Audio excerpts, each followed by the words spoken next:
If you like our video, click the subscribe button to subscribe to our channel and get easy access to new content. To see our full suite of ad-free video courses and training materials, visit us at teachucomp.com. Collecting and paying sales tax can be complicated for some companies. For example, a company may have to collect and pay more than one sales tax. Many companies have a mix of taxable and non-taxable products and services to sell. Many also have some customers that are taxable while other customers are not. QuickBooks Online uses an automated sales tax process to help simplify this for you. In QuickBooks Online Plus, you can apply sales tax on selected taxable items for taxable customers during the sales process. It keeps track of how much sales tax is collected and for which taxing agencies the sales tax is collected. It calculates sales tax and sales forms based on your company's location, the customer's taxable status and location, or by using a custom sales tax rate you select in the sales form, and the taxable items sold. From this information, QuickBooks Online Plus can then create the check or checks for the appropriate tax agency or agencies when the sales taxes collected are due. To enable sales tax in QuickBooks Online, click the Taxes link in the navigation bar. Then click the Sales Tax tab in the page that opens to the right. Alternatively, hover over the Taxes link in the navigation bar, and then roll over and click the Sales Tax link in the side menu that appears to also open the same page. Then click the Set Up Sales Tax button that appears in the Sales Tax page the first time you open the Sales Tax page to open a Set Up Sales Tax wizard in a new window. In Step 1 of the Set Up Sales Tax wizard, enter your company's physical address into the business address fields to determine your default sales tax agency or agencies. Then click the Next button to continue. In Step 2 of the Set Up Sales Tax wizard, it asks if you need to set up sales tax for regions outside of your company's physical location address. Select either the Yes or No option as needed. If you select No, then the associated tax agency or tax agencies appear below in the window.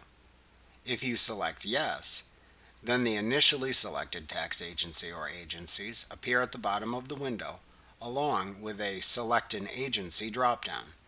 Use the Select an Agency drop-down to select the tax agency for the different state, county, district, or city tax agencies for whom you must collect sales tax.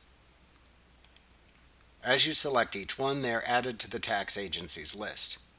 If you select one by accident you don't need, you can click the Delete button at the agency row's right end to remove it. Repeat this process to select all the tax agencies for whom you need to collect sales taxes. When finished, then click the Next button to continue. QuickBooks Online then calculates the related tax rates and finishes the sales tax setup automatically. In the final screen, you can click the Create Invoice button to create an invoice if desired to see the sales tax in action, or you can click the X button in the upper right corner of the window to close the Setup Sales Tax window. QuickBooks Online then prompts you to finish the setup by opening a How Often Do You File Sales Tax window for each agency where you need to select the filing frequency you use for filing sales tax with that agency.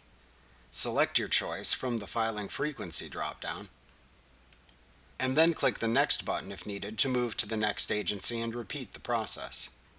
When finished, click the Save button to save your changes. When you are finished, the sales tax page then shows your current sales tax due. In the upper right corner of the page are links for History, Sales Tax Settings, and a Reports drop-down. You can use the From and To calendar drop-downs at the left side of this page to select a date range, and then click the Refresh button if needed to see a list of sales tax returns grouped by status below that. For created returns, you can click the View Return link to view instructions on completing the return and recording it in QuickBooks Online. At the right side of the page are different links in a Shortcuts section you can click to perform the related sales tax task if needed.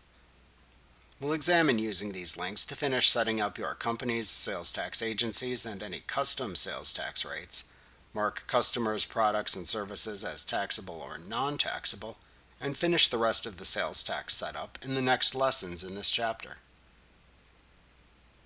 Remember to click the subscribe button to see more of our videos. Get ad-free courses at teachucomp.com.